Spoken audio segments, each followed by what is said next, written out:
El cartel ha evolucionado de diversas formas. En esta ocasión, abordaremos el devenir del cartel como arma de guerra y los factores que lo llevaron a un papel protagonista en la comunicación política. Fue en los años de la sociedad industrial de finales del siglo XIX, entre 1870 y la Primera Guerra Mundial, cuando los carteles se asociaron definitivamente al arte y al comercio. El cartel es un medio de comunicación que tiene un valor determinado por la combinación de la calidad y la densidad del anuncio. Atendiendo a sus características, es un medio violento de información, puesto que tiene que atraer al receptor en tan solo fracciones de segundo. Como diría el cartelista francés Raymond Savignac, su efecto tiene que ser parecido a un puñetazo en el ojo. El cartel, para que sea efectivo, tiene que cumplir 6 requisitos fundamentales: modernidad, buen gusto, asociaciones ópticas de color, el porcentaje de complejidad y el erotismo. Estas especificidades técnicas están lejos de ser meros enunciados teóricos. Al final de la Primera Guerra Mundial, debido a las conmociones políticas rusas, el cartelismo político experimentó un gran salto cualitativo. La consecuencia de esto fue, según John Barneycoot, que hasta los años 50 los carteles políticos continuaron siendo considerados una variante más de la persuasión comercial, una forma artística de anuncio. Historia del cartelismo. El nacimiento del cartel político y su relación con las vanguardias. La Europa de principios de siglo se caracteriza, dentro del ámbito artístico, por dos corrientes contrapuestas. Por un lado, aquella que representa a la burguesía dominante y tiene la exaltación una serie de valores del siglo XIX. Por otro lado, una estética de ruptura que se revela contra lo superficial, que se distingue por su actitud crítica y la búsqueda de nuevas formas de expresión.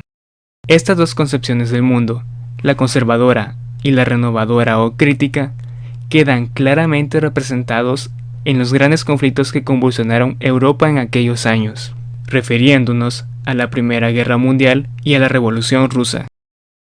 Por supuesto, también quedan carteles reflejados que surgieron alrededor de estos acontecimientos. Los carteles ya venían demostrando desde finales del siglo pasado su eficiencia comunicativa en el terreno comercial. A partir de la Primera Guerra Mundial, y sobre todo, tras la Revolución Rusa, nace lo que hoy conocemos como el cartel político o de propaganda. Nunca antes había existido la necesidad de manipular o movilizar a las masas, pero en busca de esta movilización se pretendía hacer cualquier conflicto armado como una gran lucha por las libertades y contra la injusticia social. Las ideas se presentaban siempre de un modo predominantemente visual y claramente comprensible. La mayoría de la población seguía siendo analfabeta, por lo que la imagen ostentaba una mayor capacidad de comunicación. Se intenta que el cartel, lo visual, no sea percibido como una apariencia de la realidad, sino como la realidad misma. Los carteles de la Primera Guerra Mundial se rodean de un toque de romanticismo que intenta ocultar o enmascarar el mundo de las trincheras y la muerte. Parece que la búsqueda, mediante la estética de esta falsa realidad, responde a la necesidad de una clase dominante de mantener el orden establecido. Contexto social. La Primera Guerra Mundial. Algunos autores afirman que el cartel de la Primera Guerra Mundial está demasiado cercano a la publicidad comercial, y no será hasta la Revolución Rusa que nazca lo que hoy conocemos como propaganda política. Pero la realidad es que los carteles tienen un importante papel en la contienda. En el esfuerzo total que exige a las naciones, la propaganda es imprescindible. Los carteles ya habían demostrado su eficacia como medio claro y directo de comunicación de las masas, útil especialmente para los analfabetos. Por tanto, entre 1870 y 1919, la publicidad bélica se enfocaba en la mayoría de los casos en los mismos términos que la publicidad comercial. Aún así, se obtienen algunos casos con magníficas soluciones como la de Alfred Lied y su cartel Your Country Needs You, en el que Lord Kitchener, general de reclutamiento, señala de modo imperativo al receptor del cartel. Dicho cartel fue lanzado en 1914, esquema que ha sido copiado en todas las contiendas. Es un mensaje claro y directo en imperativo. Había que persuadir a la población de la necesidad de una guerra de tal calibre, y los carteles ayudan en 4 diferentes formas.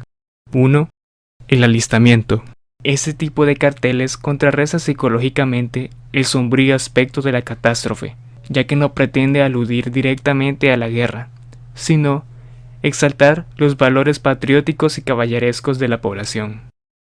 Este tipo de cartel ejerce una influencia directa en la población como valor ejemplar, modelo de comprensión y actuación humana sobre la realidad, con diseños bien dibujados y emocionales, que recuerdan de algún modo a la libertad.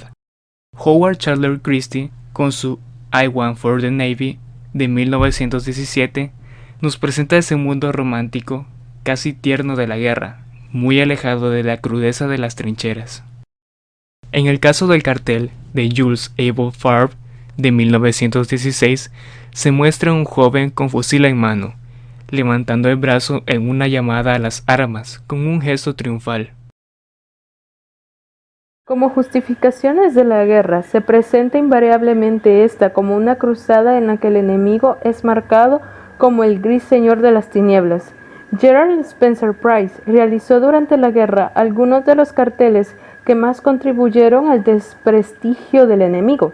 En 1910 se podían ver carteles como el de Worthless de Gerald Spencer Price. En un afán de demostrar poder sobre el enemigo, se dan a conocer los adelantos técnicos y el poder de la máquina. Un cartel que lo representa es el del francés Henri Montessier, La Machine Finie la Guerre, de 1917. Nos presenta un diseño entre infantil y fantástico de un tanque que lanza rayos luminosos. No olvidemos que la Primera Guerra Mundial se planteó en un principio como la guerra de los adelantos técnicos.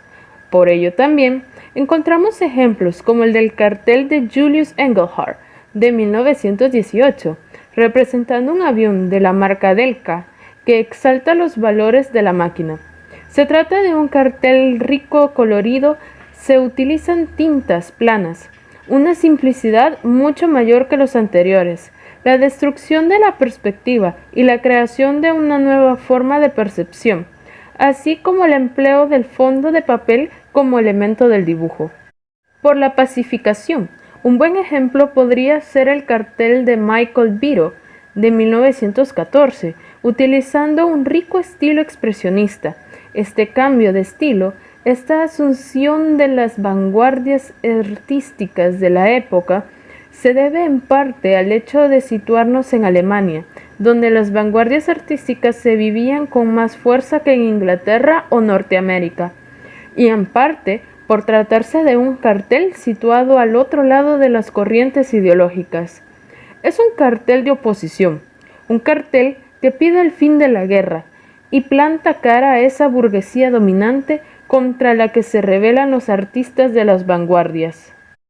Para la Revolución Rusa, los carteles tenían al mismo tiempo la función de transformar el mundo. Se produce una verdadera revolución en el mundo del cartel. Esta agitación predomina en las composiciones activas, dinámicas, en diagonal y con fuertes acentos gráficos. Constructivismo y realismo. Intentaban cambiar el mundo alterando no solo su imagen, sino también su configuración física. Si la pintura y la escultura pretendían incidir sobre la población con sus imágenes heroicas y críticas, con sus relatos y apologías, era porque el arte ocupaba un lugar central en la agitación cultural, política y social.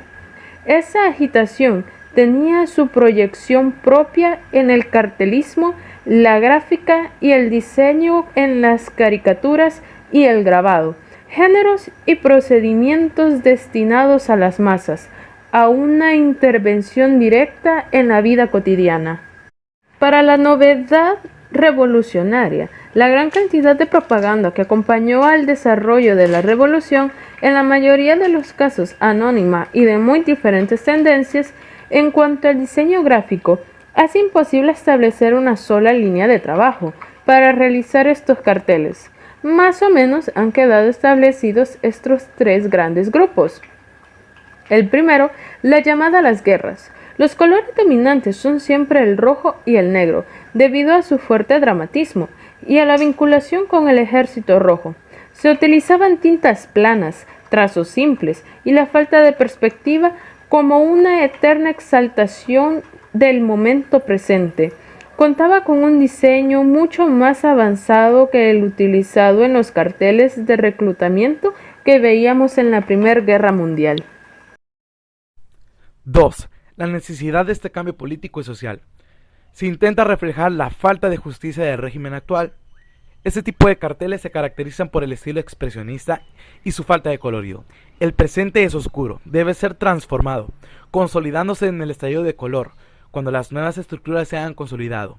Estos carteles de denuncia utilizan un expresionismo fácilmente comprensible por la población analfabeta, donde el texto cumple simplemente una función de anclaje. Apoyos y repulsas. Alemania o Hungría, países que vivieron de cerca la revolución, desarrollaron también una fuerte propaganda tanto a favor como en contra. Se produce la confrontación del romanticismo frente al expresionismo. 4. Explicación del nuevo orden social. Desde el punto de vista de la propaganda política, se toman dos caminos que no están muy alejados: la caricatura y las rostas. Entre los carteles que agrupamos en el primer bloque, podemos destacar el de Victor Denny, que escogió todos los elementos de la tradicional caricatura y la ilustración, fusionándolos en una imagen nueva de gran efectividad y violencia. En ellos se ataca al ejército, a la iglesia, a los poderes económicos.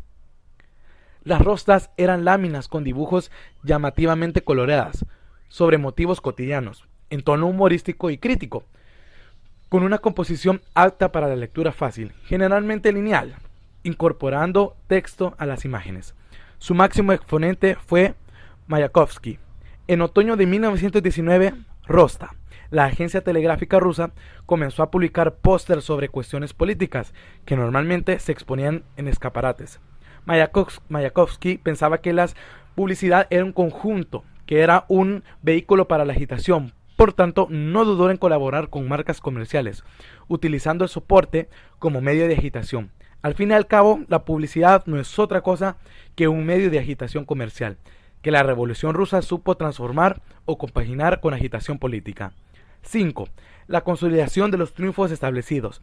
La Rusia soviética comenzó a producir carteles heroicos y cuadros de estilo naturalistas, réplica poco selectiva y opuesta al realismo, es decir, un naturalismo que pretende pasar por realidad. El cartel político quedó definitivamente instaurado tras la Revolución Rusa y ha continuado siendo, hasta nuestros días, un eficaz medio para la difusión de ideas y la movilización de las masas. Acontecimientos. La evolución más significativa de la historia del cartel político y una de las más importantes en la historia de los medios de comunicación se produjo en Rusia. En 1919 aparece un nuevo tipo de cartel de la mano de Mikhail Yermilov. Su título genérico eran viñetas sátiras de los telégrafos rusos, aunque se le conoce por la abreviatura Rosta. Las viñetas consistían en ilustraciones con pies que recuerdan la secuencia cinemática de las viñetas del cómico. Se ha señalado la influencia del icono sagrado y del Lubok, diseño de arte popular ruso muy apreciado hasta finales del siglo XIX. Con su combinación de ilustración y de texto, partiendo de este nexo de unión, Mayakovsky, que había participado en el renovado interés general por las tradiciones nativas, desarrolló esta combinación de poesía e imagen. Hubo dos revoluciones, una artística y una política, ambas ligadas entre sí por fuertes lazos, como lo demuestra. Por ejemplo, reaparece en Madrid y Barcelona durante la Guerra Civil Española. Los carteles republicanos se caracterizaban por nuevas técnicas, como el fotomontaje, y muchos de ellos recogían las influencias vanguardistas que se habían producido hasta entonces. Ya por último, en el caso de la producción de carteles de guerra española, habría de destacar el mural que pintó Pablo Picasso para el pabellón español de la Exposición de París. Aunque difícilmente podamos considerar el Guernica como un cartel, podemos recordar la influencia que el diseño de carteles tuvo sobre las primeras obras de Picasso. Los carteles producidos durante la Segunda Guerra Mundial no aportaron nada de nuevo. Los métodos de comunicación de masas habían cambiado y la propaganda fluía a través del cine y la radio. Se redujo la publicidad del consumo y los carteles se dedicaron a aconsejar al personal civil a cómo sobrevivir. A partir de 1954 se produjo un cambio en la opinión mundial sobre la guerra y proliferaron los carteles antiguerra y pacíficos. Un ejemplo sería el tono trágico utilizado en No más Hiroshima de 1968. Pero este cambio fue más de contenido que de estilo, pues el uso del realismo o de la sátira como medio de disuasión publicitaria ya existía. En mayo de 1968, en París, se produjo otro cambio muy significativo. Desprendido de 100 años de respetable evolución, el cartel surgió súbitamente como medio de comunicación, teniendo carácter de panfletos preparados rápidamente, y volvía así un medio de comunicación que había sido suplantado por la televisión y los complejos sistemas de comunicación. En los últimos años de los 60 se puso de manifiesto que la revolución del cartel por los canales comerciales había tropezado como una fuerte alternativa expresiva. Los carteles ideológicos, que también podían expresar ideologías políticas definidas como ideales de la nueva generación. Los carteles, banderas y cuadros del gobierno comunista chino hicieron una gran aportación a la historia mundial del cartel, aproximándose al lenguaje del pueblo a través de su arte popular. Aunque verdaderamente la historia del diseño puede considerarse a partir de la propaganda de la Segunda Guerra Mundial. Asimismo, el objetivo de esta cartelería era el mismo que en la Primera Guerra Mundial. Por consiguiente, tras esa guerra, aparecen dos grandes escuelas de diseño gráfico, como la Escuela de Nueva York y la Escuela de Estilo Internacional. En definitiva, son muchas las influencias que han modificado el diseño gráfico con el paso del tiempo hasta llegar a lo que conocemos hoy.